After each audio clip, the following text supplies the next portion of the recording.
Hello friends, BPSC TRE 2.0 से related official notice जारी हो चुका है। आपका इंतज़ार फ्रेंड्स ख़त्म हो गया है। डॉक्यूमेंट वेरिफिकेशन की डेट आपकी आ चुकी है और इस बार आपको कट ऑफ में बहुत बड़ा बदलाव देखने को मिला है फ्रेंड्स। सारी चीज़ें डिटेल से समझेंगे। आपके रिज़ल्ट जो हैं आज से ही आने स्टार्ट होंगे। कितने बजे से स्टार्ट होंगे सारी चीज़ें मैं आपको बताऊँगी। काउंसलिंग डेट आपकी कब से शुरू है, क्योंकि डेट अनाउंस हो चुकी है फ्रेंड्स। 25 दिसंबर से आपकी काउंसलिंग स्टार्ट है और कुछ छात्रों के रिजल्ट पर लगी रोक। जी हाँ, और BPSC TRE OMR sheet download करने से रिलेटेड भी एक बहुत अच्छी गुड न्यूज़ है आप सभी के लिए।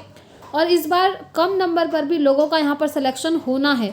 इसके पीछे का रीज़न ये है फ्रेंड्स कि एनआईओएस डीएलएड को इन्होंने क्लियरली बाहर कर दिया है। नोटिस में इन्होंने साफ साफ मेंशन किया है एंड कट ऑफ से रिलेटेड भी इन्होंने चीज़ें दी हैं। न्यूनतम अर्हतांक आपको बताया है। भाषा अर्हता इन्होंने बिल्कुल हटा दिया है, शून्य कर दिया है। जैसा कि पहले ही नोटिस में इन्होंने बोल दिया था भाषा अर्हता समाप्त करते हैं, तो यहाँ पर इन्होंने शून्य कर दिया है। नोटिस में मेंशन है ये चीज़।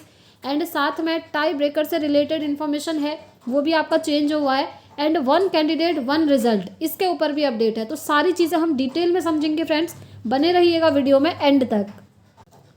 ये जो आप स्क्रीन पर अभी देख पा रहे हैं फ्रेंड्स, ये सारी डिटेल्स है आपकी काउंसलिंग से रिलेटेड कि आपको काउंसलिंग के टाइम पे कौन कौन से डॉक्यूमेंट्स लेकर जाने हैं। ये आप देख सकते हैं, सभी के लिए है। 1 to 5, 6 to 8, 9, 10, 11, 12 सभी के लिए इन्होंने यहाँ पर बताया है। ये देखिए यहाँ पर A to Z चीज़ें इन्होंने दी हैं। तो सारी चीज़ें अभी मैं आपको डिटेल में बताऊँगी। ये आप देख सकते हैं, पूरा PDF है। अनुशंसित अभ्यर्थियों के लिए अनुदेश, काउंसलिंग से रिलेटेड ये सारे आपके लिए इंस्ट्रक्शन हैं। C-TET, B-TET, S-TET उत्तीर्णता प्रमाण पत्र, ETC, ये सारी चीज़ें हैं। तो चलिए इनको 1 by 1 जान लेंगे। तो इसे जानने से पहले, डॉक्यूमेंट की लिस्ट है, इनको जानने से पहले हम ये जान लेते हैं जो आपकी डिटेल है रिजल्ट से रिलेटेड जो आई है। आपका DV कब से होगा उससे रिलेटेड जो है, भाषा अर्हता है, टाई ब्रेकर है, एनआईओएस डीएलएड बाहर है। पहले इन चीज़ों को देख लेते हैं, उसके बाद कौन से डॉक्यूमेंट्स चाहिए ये लिस्ट हम लास्ट में देखेंगे। ये नोटिस आप देख पा रहे होंगे, ये नोटिस रिलीज़ हुआ है आपके रिजल्ट से रिलेटेड और आपके DV से रिलेटेड। डेट वगैरह यहाँ पर मेंशन्ड है। भाषा अर्हता, अर्हतांक सारी चीज़ें हैं। तो चलिए सारी चीज़ें 1 by 1 जान लेते हैं। इससे पहले वाली वीडियो में मैंने आपको थोड़ी बहुत इन्फॉर्मेशन दी थी और इस वीडियो से आपकी सारी इन्फॉर्मेशन यहाँ से एकदम क्लियर हो जाएगी। इसके बाद आपको किसी और का वीडियो देखने की बिल्कुल ज़रूरत नहीं पड़ेगी फ्रेंड्स। यहाँ पर आप देखिए, सबसे पहले एनआईओएस डीएलएड का हम देख लेते हैं। मैं आपको इंपॉर्टेंट चीज़ें बताऊंगी जो आपके काम की हैं, ठीक है।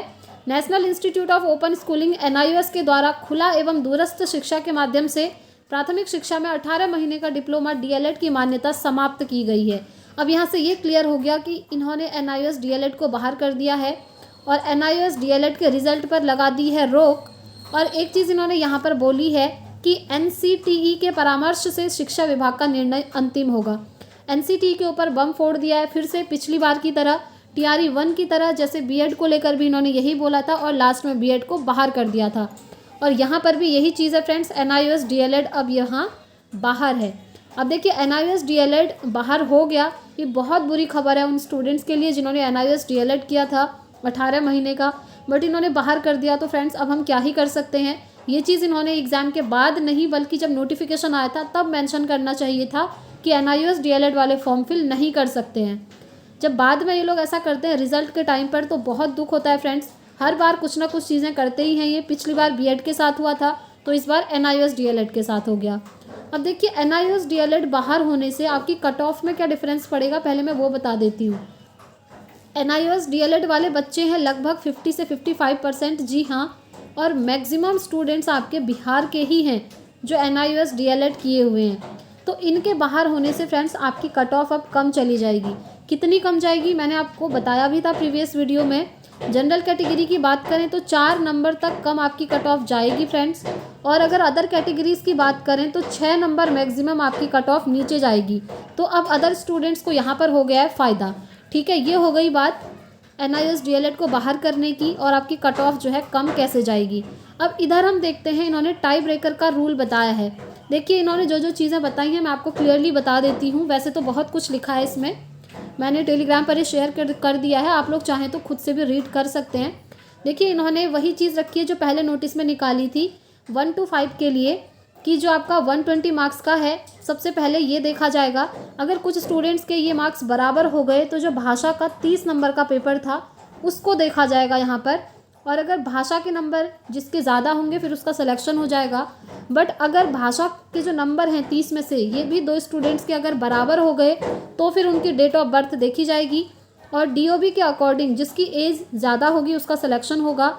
और अगर एज सेम हो गई तब इस कंडीशन में आपके नेम की स्पेलिंग ये लोग देखेंगे, अल्फ़ाबेट्स देखेंगे। जो अल्फ़ाबेट जिसके नाम की स्पेलिंग में पहले आएगा उसका सिलेक्शन वहाँ पर हो जाएगा।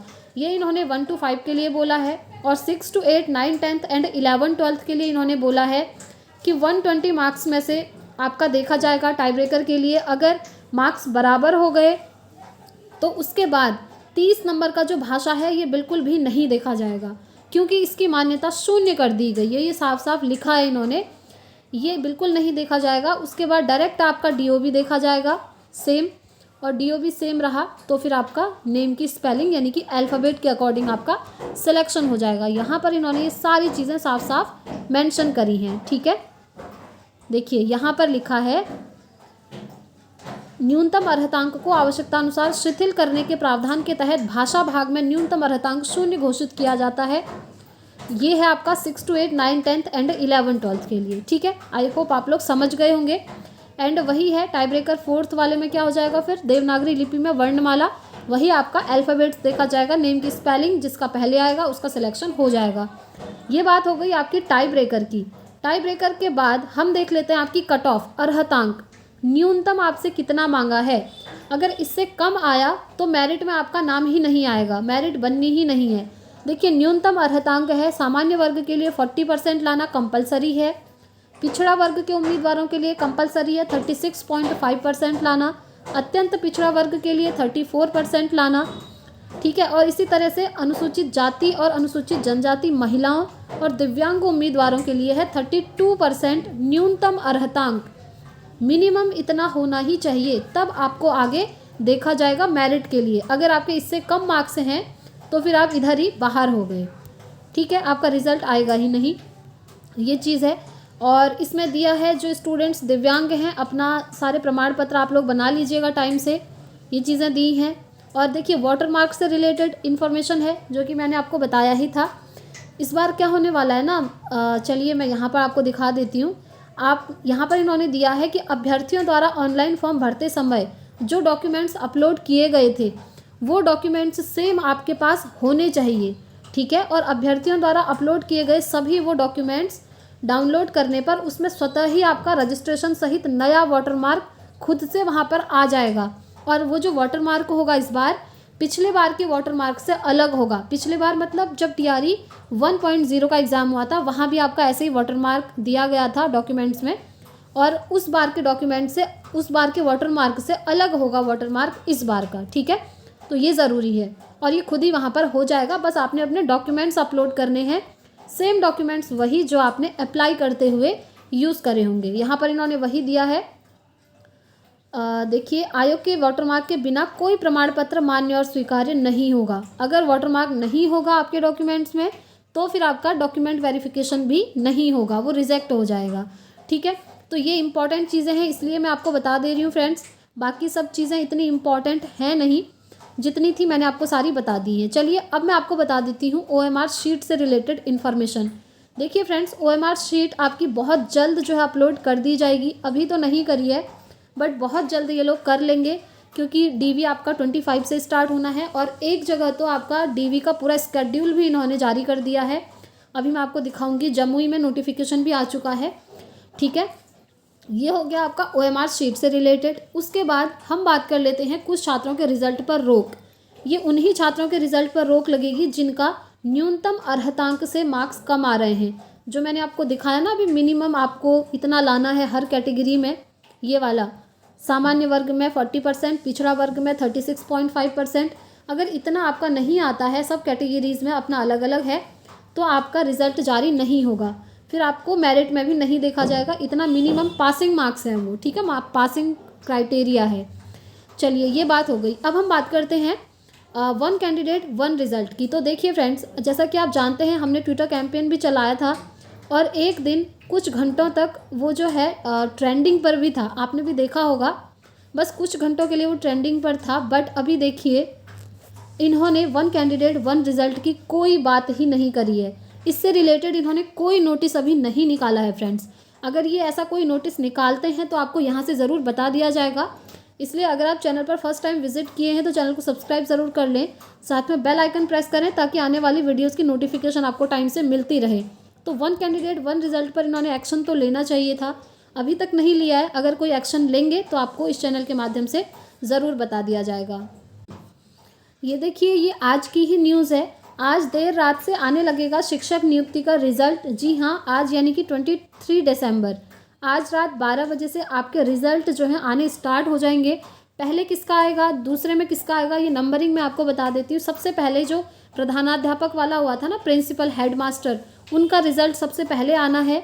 उसके बाद इन्होंने बताया है कि आपका 6 to 8 का रिज़ल्ट आएगा, फिर आपका 1 to 5 का रिज़ल्ट आएगा, फिर 9th 10th का रिज़ल्ट आएगा और उसके बाद 11 12 का रिज़ल्ट आएगा। जी हाँ, यही इन्होंने क्रम बताया है। चलिए, और क्या क्या चीज़ें दी हैं हम खुद ही रीड कर लेते हैं एक बार। दूसरे चरण की शिक्षक नियुक्ति परीक्षा का रिज़ल्ट शुक्रवार देर रात से निकलना शुरू होगा। गुरुवार को बीपीएससी द्वारा ली गई सभी शिक्षक संवर्गों, हेडमास्टर, प्राथमिक, मध्य माध्यमिक, उच्च माध्यमिक विद्यालयों की नियुक्ति परीक्षाओं के OMR शीट की स्कैनिंग पूरी हो गई है। देखिए, OMR शीट की स्कैनिंग पूरी हो चुकी है, कभी भी आपकी अपलोड कर दी जाएगी। शुक्रवार को इसके आधार पर रिज़ल्ट निकालने की प्रक्रिया शुरू हो जाएगी। ठीक है, यही सारी चीज़ें दी हैं। तो आज रात से आपके रिज़ल्ट आने स्टार्ट हो जाएंगे और 25 दिसंबर से आपके काउंसलिंग स्टार्ट हो जाएगी। ठीक है, यहाँ पर देखिए इन्होंने दिया है अगले एक सप्ताह के भीतर सभी श्रेणियों के रिज़ल्ट आ जाएंगे। नेक्स्ट वीक आपके सभी श्रेणियों के रिज़ल्ट आ जाएंगे, 1 to 5, 6 to 8, 9 10th and 11 12th। देखिए, जिन स्टूडेंट्स ने एग्ज़ाम दिया है अभी उन्हें बहुत डर लग रहा होगा, सोच रहे होंगे मेरा सिलेक्शन होगा या फिर नहीं होगा, क्या होगा। क्योंकि होता है इस टाइम पर, जब हम कोई एग्ज़ाम देते हैं पूरी मेहनत करने के बाद, तो फिर बाद में जब रिज़ल्ट आने का टाइम होता है तो डर तो ऑब्वियसली लगता है।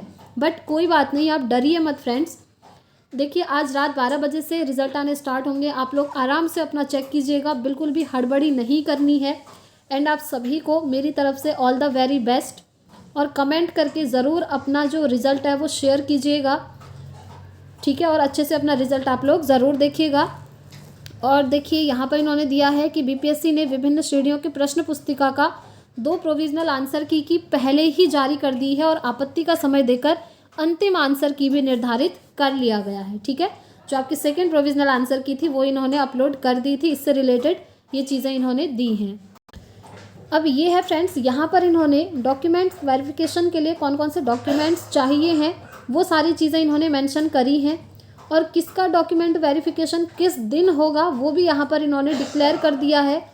और आपके रिज़ल्ट में ये चीज़ मेंशन्ड होगी फ्रेंड्स, जब रिज़ल्ट आएगा डिस्ट्रिक्ट मेंशन होगा, उसी डिस्ट्रिक्ट में जाकर आपने अपनी काउंसलिंग करवानी है। ठीक है, तो काउंसलिंग के लिए ये सारी चीज़ें आपको लेकर जानी है फ्रेंड्स। नेक्स्ट वीडियो में मैं इसी ऊपर बना दूँगी, इसी के ऊपर, कि आपको डॉक्यूमेंट वेरिफिकेशन के लिए कौन कौन से डॉक्यूमेंट्स चाहिए। ठीक है, क्योंकि इसी में बनाऊंगी तो काफ़ी लॉन्ग ये वीडियो हो जाएगा। बहुत सारे दस्तावेज हैं, बहुत सारे डॉक्यूमेंट्स हैं जो कि आपको बनाकर ले जाने हैं। तो मिलते हैं नेक्स्ट वीडियो में। डॉक्यूमेंट वेरिफिकेशन वाली लिस्ट आप लोग ज़रूर देखिएगा, क्योंकि वो सबसे ज़्यादा इम्पॉर्टेंट वीडियो है। पिछली बार 10,000 बच्चे जो हैं डॉक्यूमेंट वेरिफिकेशन में बाहर हुए थे और वो डेटा अतुल प्रसाद जी ने खुद शेयर किया था, मैंने आपको दिखाया भी था। इसीलिए ये वीडियो देखना बिल्कुल भी मत भूलिएगा। वहाँ पर मैं आपको एक एक चीज़ें बता दूंगी कि आपको क्या क्या डॉक्यूमेंट्स बनवाने हैं। तो मिलता है नेक्स्ट वीडियो में इस सब की डिटेल के साथ। इस वीडियो में इतना ही रखते हैं, नेक्स्ट वीडियो में मिलेंगे। Thanks for watching.